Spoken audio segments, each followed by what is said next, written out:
If back in 2018 someone told me that in 2025 I'd be making a video explaining how Frederico Varandas became the best president in Sporting's modern history, I looked them straight in the eye and asked why the hell I'd be making videos instead of having a real job. But setting aside my questionable career choices, the fact is no one really expected the kind of rise we've seen from a president that many Sporting fans were begging to see kicked out of the club. For years, Varandas was painted as an incompetent opportunist, someone who only achieved iconic milestones thanks to the work of others and not because of his own choices. People mocked him, humiliated him year after year, but today we're here to give his name the justice it deserves.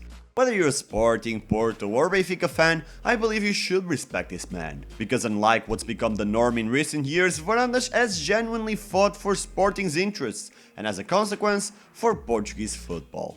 In this video, we're going to revisit his turbulent rise to power and show how, step by step, he built a legacy that even his harshest critics are now forced to applaud. So first, and as usual, let me give you some context. Frederico Varandas was born on September 9, 1979 into a Sporting supporting family. His entire youth revolved around the club. As a kid, he practiced gymnastics at Sporting, and as a teenager, he was part of the Juvenile supporters group. Even though he had ambitions beyond football, as he studied medicine and went on to become a doctor, it was simply impossible for him to walk away from his greatest passion, even in moments where most of us would be thinking only about survival. In 2008, while Sporting were playing the Portuguese Cup final, Varandas was stationed in Kandahar, in the middle of the Afghan desert, surrounded by Taliban threats. Even though he was on high alert and forced to stay in complete silence due to a possible night attack, he didn't forget the date. He pulled out his pocket radio, tuned into Antena 1 and listened to the commentary of what would become a glorious day for the Lions. That's how deep his passion ran.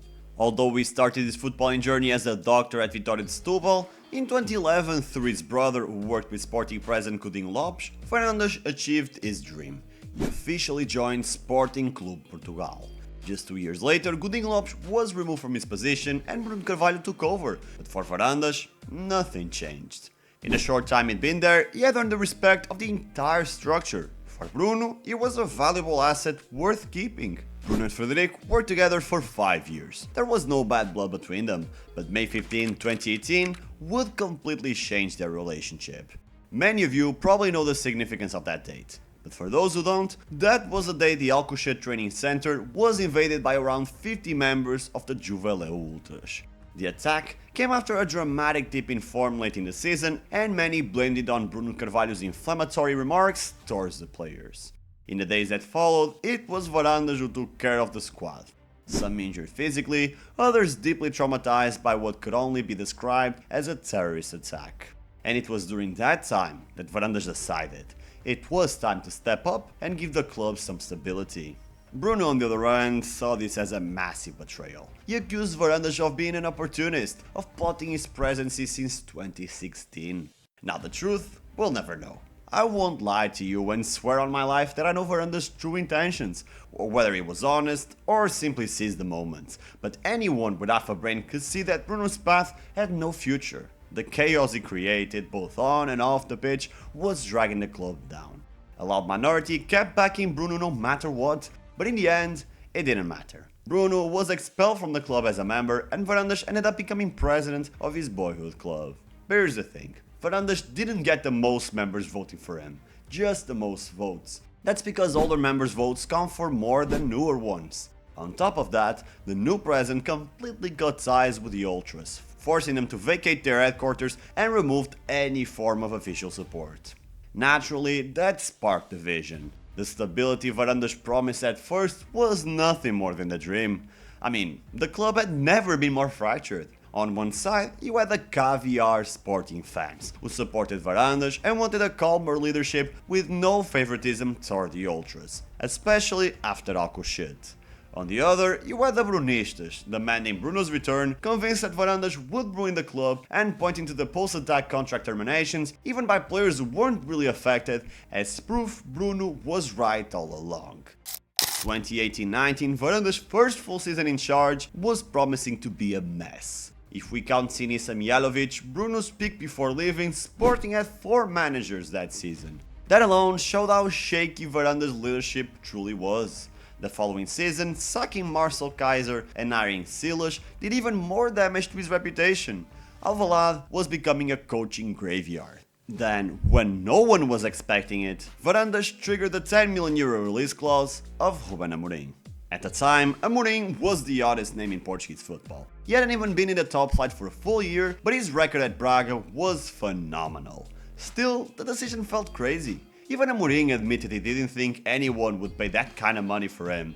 He said it in front of his new president. And while fans didn't exactly hate the hire, they weren't thrilled about the price tag either. It looked like it could easily backfire. But fast forward to today, 231 games, 165 wins, 3 league titles, 2 league cups, 1 super cup, and suddenly that €10 million price tag looks like an absolute bargain.